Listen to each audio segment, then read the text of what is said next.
Buenos días, o buenos días, o buenas tardes. Yo creo que por allá, podemos decirlo un poquito diferente. ¿Qué hora son allá dónde andas? Aquí son las 6 de la tarde. Las 6 de la tarde. Un poquito volteado el horario. Poquito Es, volteado, poquito volteado. pues, mira, la verdad, digo, sí, en este tipo de entrevistas, a nosotros nos da mucho gusto entrevistar a gente joven, a talentos como tú, ensenadenses también, gente que ha salido de nuestra ciudad y que al final pues son emprendedores y siempre lo decimos, ¿no? Un emprendedor puede ser un joven de 16 años hasta una persona de 80 años, ¿no? Yo creo que no podemos sesgar la forma, pero para mí es admirable que jóvenes como tú pues logren llegar tan fuerte y son una fuente de inspiración para otros jóvenes y entenderlos un poquito, que las cosas tampoco son tan fáciles, no son mágicas, ¿no? Hay que hacer muchas cosas y sobre todo lo que te gusta, ¿no? Entonces vamos a hablar un poquito de Alejandro. Cuéntanos, Alejandro, un poquito de ti. ¿Quién es Alejandro Alcalá Osegueda? Algo breve que tú nos puedas platicar un poco de ti.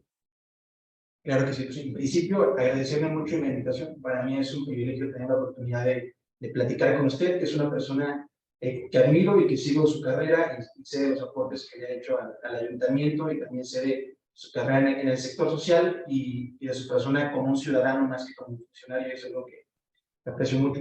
Y también aprovecho para comentarle que soy muy amigo de su hijo Fernando. Lo estimo mucho, es un año más chico que yo.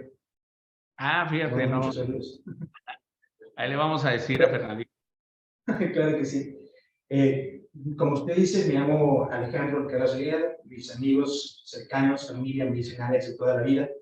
Teniendo la oportunidad de estar aquí, me he sentido más como Alex, porque los sudafricanos no se acostumbran a Alejandro, entonces creo que eso ha influenciado un poquito también mi manera de conocerme a mí mismo y de verme estando aquí tan lejos de México. Tengo 20 años, soy estudiante de licenciatura en Ciencia Política y Relaciones Internacionales del CIDE.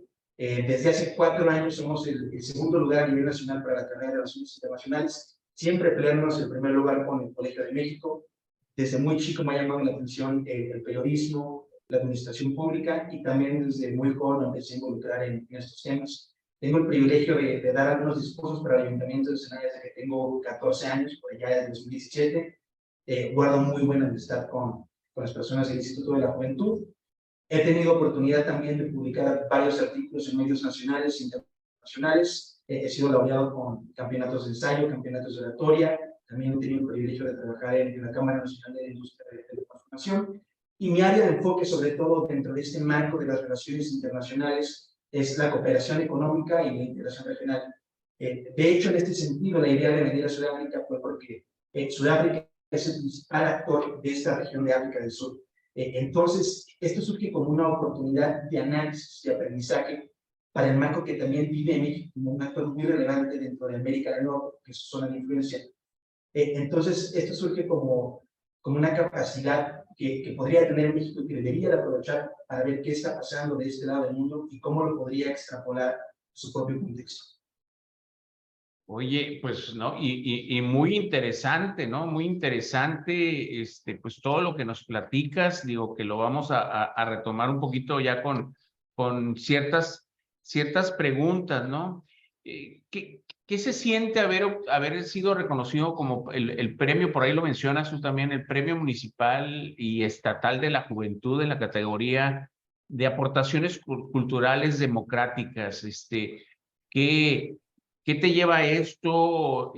Bueno, y también platícanos, porque pues vuelvo a lo mismo, la gente que gana premios, la gente que ha estado sobresaliendo en nuestro país, pues también hay algo, ¿no? Que también necesitan escuchar los jóvenes, y digo, tú lo lograste, ¿no? Tanto municipal como estatal.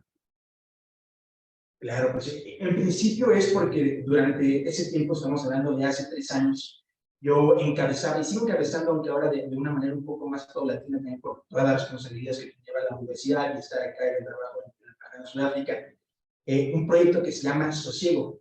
El propósito principal de este proyecto es difundir la cultura de la política entre los jóvenes. Entonces, tuvimos oportunidad en su momento de entrevistar a varios funcionarios de alto nivel en el Estado y también a nivel nacional. En las elecciones del 2021 tuvimos el privilegio de entrevistar a los candidatos a la gobernatura.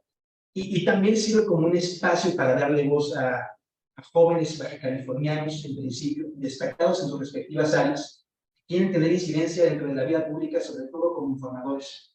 Entonces, creo que también es esa parte de estar siempre actualizado y estar participando de esa manera tan activa, informándose, difundiendo. Y la realidad es que la perspectiva de la información que uno transmite siempre cambia radicalmente dependiendo de la edad y del contexto de una persona. Y en ese sentido creo que ha sido un privilegio y ha sido muy importante y valioso para la comunidad ensenadense principalmente, porque de ahí son la mayoría de los colaboradores de este proyecto, tener este espacio para difundir lo que piensan jóvenes de nuestra edad, en su mayoría de universidades de 16 a 24 años, sobre estos temas en cuestiones de administración pública y de todo lo que está pasando en función del Estado. Entonces, ese es en principio. El Premio Estatal de la Juventud lo gano yo en el año 2020, muy joven tenía en ese entonces, yo 17 años, y además de la gran responsabilidad que conlleva, creo que también ha sido una oportunidad porque es un semblante que también te abre las puertas para participar en muchos otros proyectos. Por ejemplo, el año pasado la Secretaría de Relaciones Exteriores estuvo abriendo un plan de delegado para un proyecto de cooperación bilateral con el Ministerio de Asuntos Exteriores de Canadá. Ese proyecto se clausuró apenas ahora en el mes de febrero. Tuvimos la oportunidad de hacer algunas aportaciones muy buenas. Publicamos un informe a nombre de todos los delegados mexicanos y canadienses, que ahora está dentro del manual de la Embajada de México en Canadá y también dentro de la Embajada de Canadá en México. Muy bien, fíjate que, pues digo, ahorita escucharte que a esa edad, hoy vemos mucho a los jóvenes, ¿no? Bueno, pues yo al menos veo a mi hijo, ¿no? Pero a veces no están interesados en el tema político, en el tema de lo que pasa en nuestro país, en el tema de, pues simplemente a veces interesados en temas del trabajo o el negocio, ¿no? O sea, los veo un poquito más metidos en las redes, sí, y como que pues ahí estamos perdidos en una realidad digital más que una realidad. Son pocos los que están trabajando, son pocos los que realmente tienen una visión como la tienes tú, ¿no? Ojalá, digo, tuviéramos un México diferente, un México mejor cuando entre más gente se involucre de una manera positiva, porque hay veces que escuchamos más el lado negativo del cómo no que del cómo sí, ¿verdad? Y bueno, ahora, ¿tú cómo crees, digo, siendo todavía muy joven, independientemente que a esa edad ya nos sentimos como que ya podemos comernos el mundo a pedradas y atajos, ¿cómo crees que ha impactado todo esto que has hecho en nuestra comunidad? ¿Cómo lo ves? ¿Cómo lo percibes? Con esta, sobre todo, porque pues tu forma ya de ser, pues ha trascendido, o sea, que estés en otro país, en otro continente, no nomás es como a veces yo les digo, no es como aquel que se pone a escribir muy padre por WhatsApp y en redes, pero no actúa. O sea, no deja de ser un muy buen escritor porque es empírico, porque es así, pero pues no hace nada, o sea, no da un solo paso en referencia a lo que escribe. Pero tú has sido diferente, o sea, además de ser esto, pues bueno, donde estás, que ahorita vamos a platicarlo, ¿qué puedes decirnos? ¿Cómo ha impactado esto en la sociedad o en la comunidad? Fíjese que en principio yo diría que Sosiego tuvo a bien influenciar la manera de ver de muchos jóvenes y sobre todo, como usted dice, creo que el gran problema de México es que hay un distanciamiento enorme entre cómo se transmiten los asuntos de la vida pública a personas que no están tan interesadas. Yo respeto mucho el acercamiento que ha tenido el gobierno federal en tanto a querer transmitir lo que pasa en el canal del Congreso, por ejemplo. Sin embargo, me parece que para llegarle a una audiencia de jóvenes que están en la preparatoria, que apenas están formándose un juicio propio, quizá no sea el método más adecuado ponerlos a ver cómo discuten los diputados en San Lázaro. A mí me parece que este tipo de acercamientos, precisamente como usted dice, a través de redes sociales, que son el principal medio de comunicación de la mayoría de los jóvenes, es mucho más tácito, mucho más efectivo para llegarles, y también con contenidos que sean más digeribles para ellos.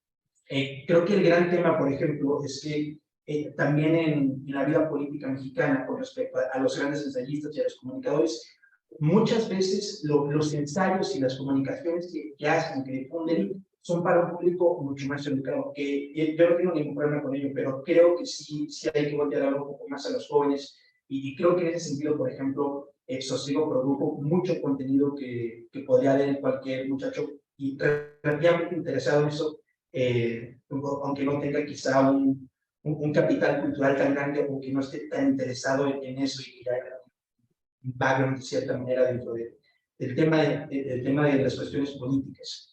Entonces creo que en principio sería eso, y creo que como usted bien dice también, ¿no? Por otra parte, más allá de lo político, es muy bueno ver cómo jóvenes de esta edad repercuten de esa manera dentro del Senado, y también cómo se abren estas oportunidades para ellos.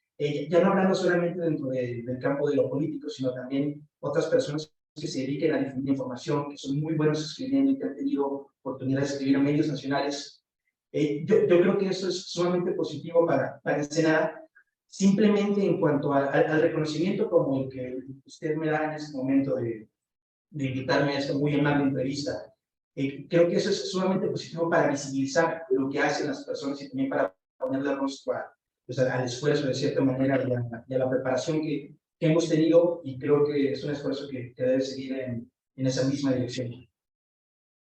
Pues, pues bien, Alejandro, y fíjate digo, dentro de también, sé que por ahí obtuviste, no nomás ha sido la parte de ¿cómo se llama? Pues de Ensenada, y la parte ¿cómo se llama? Del gobierno, de la parte del Estado. Ha sido campeón nacional de oratoria y subcampeón nacional del ensayo académico. ¿Cómo crees que esas habilidades que son a veces natas, y hay gente que también se dedica mucho pues a estudiar el tema de oratoria? No es fácil. Habemos muchos que repetimos cosas, o decimos palabras que realmente o inventamos, o modismos, pero ¿cómo te ha ayudado en tu carrera profesional, en lo que estás haciendo? ¿Cómo crees que esto te ha ayudado? ¿Te ha aportado algo en donde estás? Para ser 100% sincero con usted, yo considero que si no hubiera empezado a prepararme dentro de este mundillo de la oratoria, y de también invertir tiempo y educación en mis habilidades escritas, no habría hecho la mayoría de las cosas que he hecho hasta el momento.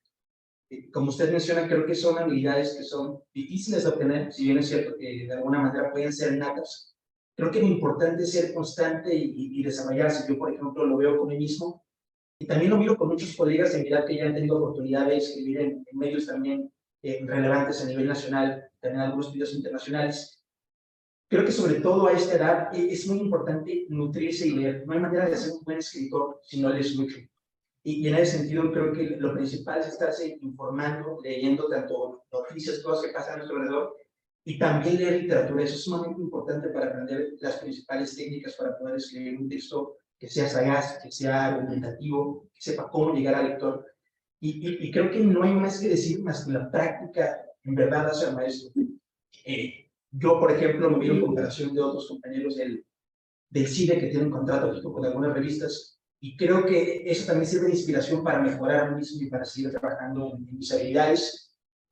Debo decir, y debo hacerle una recomendación a todos los chicos y chicas de mi edad que van a estar viendo este video, que de verdad inviertan tiempo y dinero en sus habilidades escritas y orales, edúquense a sí mismos lo más que puedan.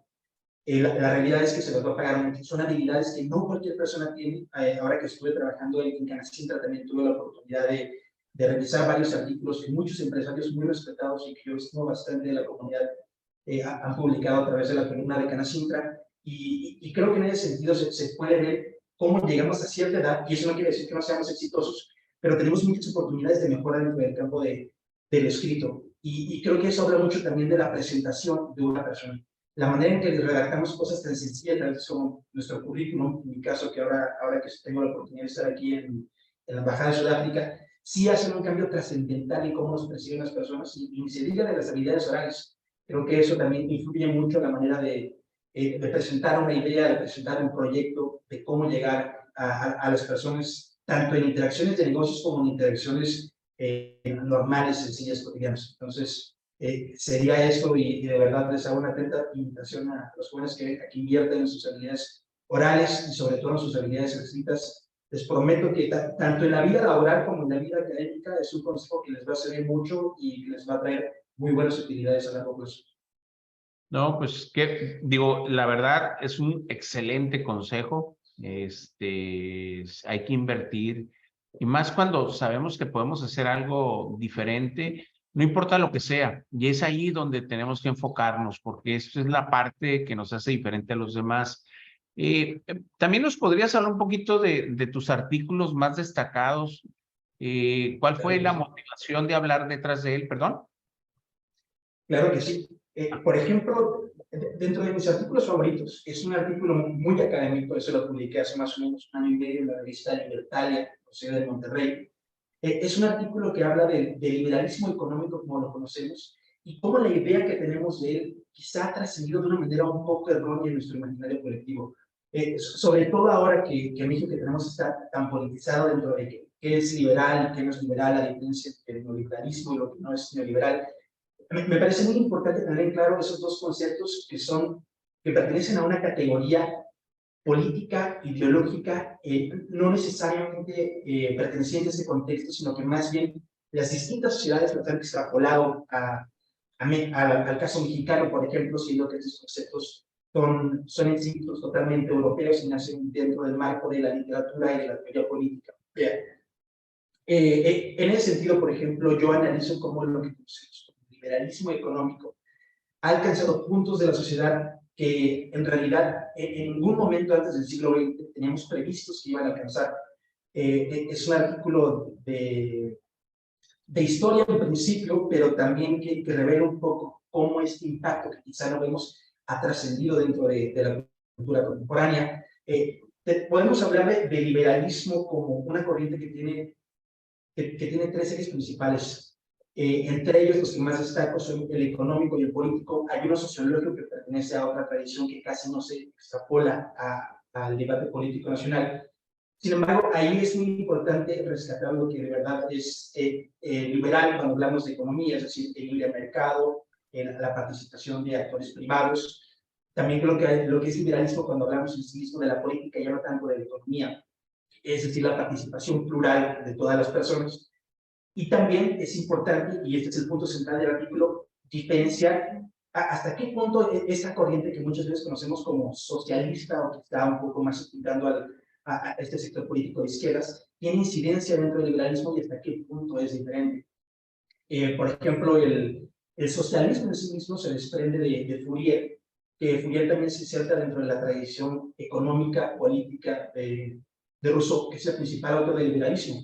Entonces, a lo que quiero llegar con esto dentro del artículo es que estas dos corrientes no son tan distintas en sí mismas, sino que son las distintas interpretaciones que les han dado los personajes con influencia política a lo largo de la historia reciente, sobre todo en Europa, los que han hecho que surjan diferentes interpretaciones y que el significado que le dan las comunidades, en principio, es muy distinto al que originalmente se les da.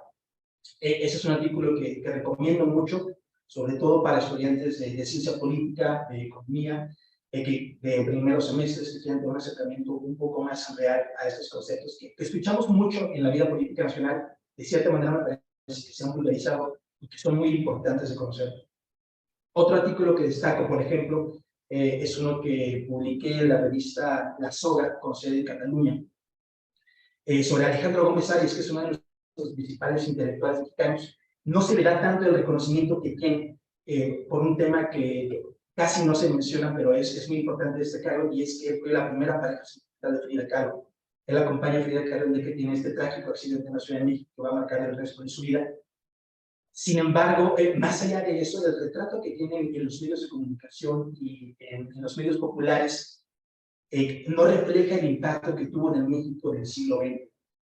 Gómez Arias fue, entre otras cosas, campeón nacional del concurso de oratoria de Universal, allá en 1929, y también fue el asesor discursivo de varios presidentes durante la segunda época en la segunda parte del siglo XX.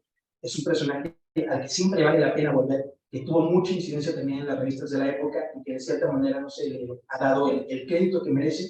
Y sobre todo es un artículo que trata de pensar las cosas a través de la historia y no tanto desde una perspectiva exógena.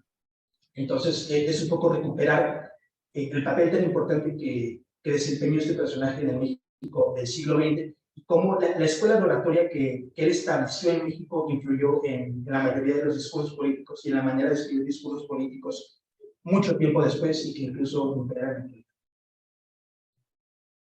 Perfecto. No, pues muy interesante. Fíjate que, híjole, es increíble, ¿no? Pero cuando se nace con ese tipo de dones, con ese tipo digo, ya escribir esos artículos, pues es de pocos, jóvenes, como tú bien lo dices, y nos da un gusto, ¿no? Un gusto que un ensenadense, pues, digo, todo lo que estás haciendo, sé que estás por terminar la carrera también de Derecho, ¿verdad? Algo me pusieron por ahí. Estás a punto de terminar, pero antes de que me dijeras, me digas, a ver, platícanos, porque eso sí lo quieren saber los jóvenes. ¿Eres de puros dieces o en tus calificaciones, o de ochos, o más o menos, o pasas así como que brinqué la tablita y, a ver? Fíjese que yo siempre me he considerado un muy buen estudiante. Claro que cuando llegas a la universidad el estándar cambia mucho, sobre todo en el SIDA, donde el mejor promedio de la carrera es de 9.0. Ajá. Para ser sincero, soy un alumno de 8 desde que llegué a la universidad. En la prepa sí en su mayoría 9 y 10. Yo considero que hay un esfuerzo enorme y hay un crédito enorme al tener unos 10. Creo que es un mérito que nadie se lo puede quitar a esas personas. Requiere inteligencia, pero sobre todo mucha disciplina y concentración. Sin embargo, yo creo que sí tendría que haber un poquito un balance quizá de qué tanta importancia le damos a la escuela, sobre todo ya en esta etapa de la universidad, en que en realidad las calificaciones quizá pasan a segundo plano si los comparamos con la experiencia laboral, digo, ya en estas instancias. Entonces creo que sí sería un poco también empezarse a preocupar por otras cosas ya en estas etapas. Antes de la universidad, eso sí es importante saberlo, la calificación sí va a depender mucho de a qué universidad vas a entrar, sobre todo porque si vas a hacer examen del College Board, por ejemplo, que es el que te piden para el TEC y la NAVA, para el CIR incluso, tienes que tener muchos conocimientos bastante frescos y muchas técnicas de estudio que solamente vas a lograr si eres constante durante la preparatoria. En el caso del CIR, por ejemplo, te piden 1350 en el College Board, que es sobre 1500. En ese sentido sí hay que tener un poco más claro que es importante ser constante en los estudios para entrar a una buena universidad. También es importante ser en una universidad, pero creo que también entran otros elementos ahí que es importante tener en cuenta. La experiencia laboral, también cómo nos enriquecemos culturalmente, estudiar un segundo idioma, tercer idioma. Sí, muchas habilidades agregadas que creo que son determinantes también al momento de conseguir trabajo y del impacto que tenemos cuando tenemos la oportunidad de incursionar ya en el mundo laboral.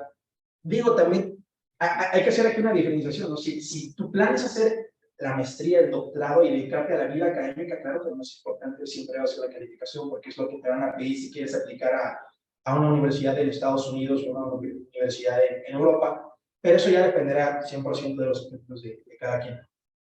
Sí, fíjate que, digo, yo hasta te lo preguntaría. Fíjense que para los que nos están escuchando y aquellos que, como tú bien lo dices, que tienen puros dieces, claro que es un súper esfuerzo, son gente muy dedicada, gente que llega a su casa y se pone a estudiar, y hay gente también que tiene una capacidad de retención fotográfica que nomás se los explicaron y ya con eso ya no tienen problemas, ¿no? Y habemos otros pues que andábamos ahí, yo también de promedios de 8, yo creo que 9 y era cuando nevaba aquí en Ensenada, que nunca ha nevado, entonces pues nunca saqué. No, y yo creo que lo importante al final del día es terminar nuestra carrera, porque creo que ni a ti, aun cuando estás ahí, o a mí hasta esta edad, que la que tengo yo, y que tengo 37 años con mis oficinas, nunca ningún cliente me ha dicho, oye, ¿me puedes enseñar tus calificaciones?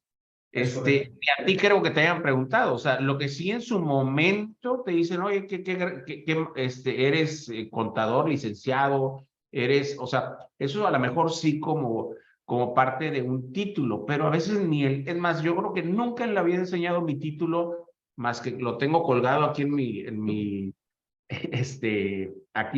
mi oficina, ¿no? Entonces es importante para todos, parte de lo que tú nos cuentas y nos platicas, que hay que hacer las cosas que nos gustan, enfocarnos, hoy en día las carreras tienen mucha diversidad, ya no es el todólogo de una materia, ¿no? Existen muchas cosas. Hoy te vemos en una Sudáfrica, qué padre, que nos da un súper gusto, la verdad, saber que tú puedes andar por aquellos rumbos. Y quiero hacerte ahí exactamente, a ver, compártenos un poquito de alguna de tus responsabilidades que tienes y los proyectos como asistente de investigación de docencia y analista en la Embajada de México en Sudáfrica, y la experiencia que has obtenido ahí. Claro que sí. En principio soy el asistente de investigación de la doctora Ninfa Fuentes Sosa, que muy amablemente me invitó a participar en un proyecto de relaciones sur-sur con ella el año pasado. Explico brevemente. Cuando hablamos en relaciones internacionales del sur global, hablamos de los países que no son, dentro de la teoría marxista, los dueños de los medios de producción. Es decir, países que de cierta manera, a pesar de que tienen un rápido crecimiento económico, han estado segregados en el tema de la colonización, en el tema de la influencia del occidente. En ese sentido, por ejemplo, ha sido muy útil estar en Sudáfrica para ver en persona los aspectos de estas relaciones con Sudáfrica, me atrevo a decir, es parte del bloque económico de contingencia más relevante de la actualidad, que son los BRICS. A lo mejor a alguna persona de la audiencia usted mismo escucharon de ellos, que es un bloque económico encabezado por Brasil, la India, Rusia, China y Sudáfrica. Precisamente Sudáfrica es la S al final de BRICS. Entonces, es muy importante analizar cómo estos países, que quizá tienen un legado que no les ha permitido desarrollar toda su capacidad económica, como lo es México en sí mismo, que hasta hace muy pocos años empieza a ser dueño de sus propios medios de producción y controlar su propia política económica, han podido desarrollar de cierta manera estos métodos de consulta y de estrategia para poder desarrollar su economía y para establecer lazos armoniosos que también permitan ser una herramienta de contrahegemonía contra ciertos poderes más importantes, más relevantes y de una agenda, por así decirlo, más inquisitiva, más insidiosa, como lo es, por ejemplo, la de Estados Unidos, la de ciertos países de Europa. Entonces, desde la perspectiva de relaciones internacionales, es muy interesante analizar eso. De hecho, dentro de mis responsabilidades, dentro de la embajada, yo tengo principalmente dos. Soy el asistente del tercer secretario, que es el encargado del área económica y comercial de la embajada. Entonces, en ese sentido, tenemos la oportunidad también de ver las solicitudes de visa y de cómo existe esta movilidad de trabajo de Sudáfrica y de otros países de esta circunscripción. Esta, por cierto, como dato curioso, es la embajada que tiene el mayor número de concurrencias de todas las embajadas que tiene México en el mundo. Tiene concurrencia en otros 11 países. Entonces, por ejemplo, si hay algún nacional mexicano en Angola, en Zimbabue, en Zambia, tiene que atenderse dentro del marco de la Embajada de México en Sudáfrica. Eso se hace sobre todo por la relevancia de esos países y también por la dificultad que pueda tener México quizá para establecer una embajada en forma física dentro de esos países. En África, claro está que es el lugar más complicado de todo. Solamente tenemos 8 embajadas en este continente. Si lo ponemos en contraste, por ejemplo, solamente en Estados Unidos tenemos casi 40 consulados, entonces es un contraste muy interesante en ese sentido. Ahora, por ejemplo, tenemos un proyecto de desarrollo, esto se lo platico porque es en lo que hemos estado trabajando esta semana, porque nuestra embajadora Sara Valdés Bolaño, diplomática de carrera que anteriormente estaba en Vietnam, en las próximas semanas va a ir a entregar sus credenciales con el presidente Joao Lorenzo de Angola. Entonces, esta semana hemos investigado sobre la comunidad mexicana en Angola y también sobre el perfil macroeconómico, es decir, los principales indicadores económicos de Angola y de las oportunidades de negocio que podría tener México ahí, la incidencia que podría tener también culturalmente, y también rescatar un poquito los acuerdos comerciales y culturales que ya tiene México con Angola. A mí me parece relevante, por ejemplo, destacar que México tiene dos acuerdos muy importantes en materia educativa y diplomática de consulta con Angola, que no tiene con ningún otro país de África, de esta región de África, que permite que se divulgue el conocimiento que normalmente se enseñaría en una escuela pública de Angola, y se difunde esa cultura en las escuelas de México, y es una relación recíproca, es decir, que eso también sería de la misma manera en Angola. Otra cosa sería revisar si se ha implementado correctamente por parte de los tres niveles de gobierno. Esto finalmente es no es otra cosa más que diplomacia, y es un acuerdo que le corresponde a la Embajada y a la Secretaría de Relaciones Exteriores establecer, pero la implementación ya es otra cosa, y eso es importante de ver. Es la economía más diversa de África. Fíjese que eso también es muy interesante, lo platicamos hace rato con la ministra Elía Sosa, que es la encargada de asuntos políticos de la embajada, que Sudáfrica, con respecto a la situación que tenía en 2010, por ejemplo, cuando es el punto de mayor culminación de los BRICS, la expectativa que tenía de crecimiento económico para los próximos años era mucho mayor.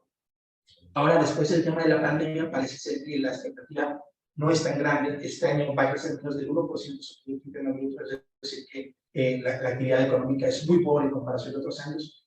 Y el Fondo Monetario Internacional prevé que en los próximos 5 años va a crecer más de 2%. Entonces, pues, es un panorama no tan positivo como se pensaba en un principio. Y si volteamos a ver a Angola, por ejemplo, que es un país que todavía no tiene lazos fuertes de amistad y de comercio con las grandes potencias del mundo, y que apenas ha logrado de alguna manera estabilizar su economía, también dentro del marco de lo que dicen los grandes teóricos de la ciencia política, Johnson y Acemoglu, lograr crear instituciones que estén centralizadas, que sean diversas, es decir, que el Estado verdaderamente tenga el monopolio del control político, y que no haya otros actores queriendo disputar el poder, o que planeen atentar contra el Estado de Derecho de forma organizada. Y el panorama de Angola, por ejemplo, es mucho más positivo. El crecimiento que prevé el Fondo Monetario Internacional a 5 años es de 4%, que está muy por encima de la media actual, que todavía no logra recuperarse de las recesiones que hubo en la mayor parte de las regiones de la pandemia. Entonces, es una oportunidad interesante para México de incursionar a una economía que en realidad es desconocida para nosotros. México no tiene muchas relaciones comerciales en esta parte del mundo. Sudáfrica es nuestro mayor aliado, y la realidad es que la zona tampoco es tan importante si la ponemos en relación con otras. Tenemos una relación deficitaria, es decir, que México importa mucho más de lo que exporta con Sudáfrica. Sudáfrica en los últimos años, sobre todo, exportamos maíz, ahora por el tema de los transgénicos que hay en México, que es un tema que también se ha reflejado en Baja California con el tema de los productores de trigo. Pero con Angola, por ejemplo, México tiene una relación comercial que está por debajo de los $20 millones, tanto en exportaciones como importaciones. Entonces, es una oportunidad enorme de lograr establecer algún marco jurídico que permita que se desarrolle más esta relación comercial. Entonces, en ese sentido, mi trabajo dentro de la embajada es el que realizaría un auxiliar analista. De hecho, ese es el nombre oficial de auxiliar analista. Trabajo directamente con los diplomáticos en el sentido del análisis, de investigación, de interpretar información, y con base a eso creamos reportes que tanto se usan como en la embajada, como también se envían a la Cancillería, a la Ciudad de México.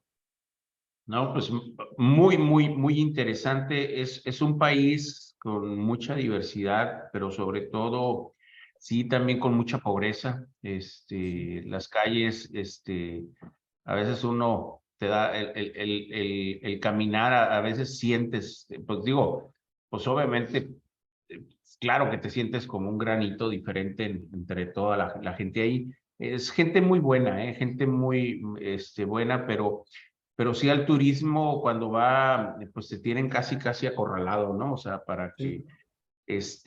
Pero pues es también lugares hermosos, mágicos, de película, ¿no? Yo espero que haya sido algún safari por ahí, que cuando les decimos que vamos a algún safari, pues no es ir a matar animales, es ir a ver dónde está la naturaleza, y todas las cosas bellas que tiene ese lugar, ¿no? La magia de un contraste de nuestro México, con un contraste de otro tipo de animales salvajes, que existen, ¿no? La comida también es riquísima, o sea, eso, los jugos y bueno, también a veces no saben de lo que estás comiendo, ¿no? Porque pues ahí te pueden decir, como comes cocodrilo, comes, de todo, ¿no? Fíjate que quiero preguntarte también, pues por último y alguna otra, ¿cómo te visualizas tú utilizando o sea, cómo te visualizas en el futuro, en tus proyectos, y en algún objetivo específico al que tú aspiras con todo lo que estás haciendo? Y además de lo que estás haciendo, pues, ¿hacia dónde vas, no? O sea, ¿qué es lo que? Porque hay veces que desde jóvenes ya sabemos y tenemos nuestras metas corto, mediano y largo plazo. Pues justamente como usted lo dice, creo que estando aquí en Sudáfrica me he concentrado mucho en establecer objetivos con bases hechas. Yo ese es un consejo que recomiendo mucho también a las personas de mi edad, sobre todo, y a cualquier otro que me necesite amablemente un consejo. Yo creo que no hay mejor manera de sacar adelante un proyecto que concentrarlo toda tu energía en fechas. En ese sentido, por ejemplo, yo mi objetivo a mediano plazo, sobre todo ahorita, es terminar mi tesis. Ahorita la estoy desarrollando, yo lo tengo que presentar en año y medio, pero teniendo la oportunidad de tener acceso a la academia que se reproduce aquí y a los investigadores de la universidad, pues sería muy tonto de mi parte no empezar a adelantar ese proyecto. Ya hablando en términos más profesionales, saliendo de la carrera, mi objetivo ahorita es hacer la maestría. Me gustaría hacer la maestría en Economía Política Internacional en la London School of Economics. También ahorita estoy analizando una convocatoria que acaba de abrir el CIDE, exclusiva para estudiantes del CIDE con la Universidad Central de Beijing. Creo que también es una oportunidad muy interesante. Es la universidad más importante de Asia. Habría que hacer el balance ahí de qué situación es la que nos podría dejar más utilidad a largo plazo. Ya hablando en un sentido estrictamente laboral, de aquí a 5 años me gustaría ingresar al Servicio Exterior Mexicano, es decir, ser un diplomático de carrera como las personas que tengo el gusto y el privilegio de conocer aquí en la embajada. Antes de eso, creo que es muy importante también para la formación de un internacionalista, sobre todo tener la experiencia de trabajar en Cancillería. Entonces, ahora mi idea llegando a la Ciudad de México de regreso de Sudáfrica es empezar a trabajar ahí. Ya tuve la oportunidad de hacer ahí algún contacto y de platicar un poco, entonces creo que es un tema que se va a poder sacar adelante. Ganar experiencia ahí, hacer la maestría y entrar al Servicio Social Mexicano con el favor de Dios. Esas son a 5 años. Evidentemente, después de eso, seguir subiendo por examen dentro del escalafón del Servicio Exterior Mexicano, es decir, uno entra dentro de la rama diplomática como tercer secretario y después va subiendo segundo secretario, primer secretario, dependiendo de la circunscripción te pueden mandar a un consulado, jefe de cancillería, de dirección. Entonces, ese sería el plan a 5 años. A ver si quiere. Tenemos otra vez la grabación. Mira, pues ya al final, yo creo que más que nada, pues ya es despedirnos. Ahorita entro a otro, ahora ya a cursos, porque también tomo cursos, no creas, como soy certificado, tengo que mantener el tema de mi certificación, pero pues, sí me gustaría, fíjate, que les platicaras, como muchachos ensenadenses. ¿Hasta dónde crees que puede llegar un joven ensenadense? ¿Tú crees que tenemos limitaciones? Digo, a lo mejor es rara la pregunta, más hacia ti, pero hay jóvenes que se sienten que dicen, no puedo salir de mi pueblito, de mi Ensenada, ¿no?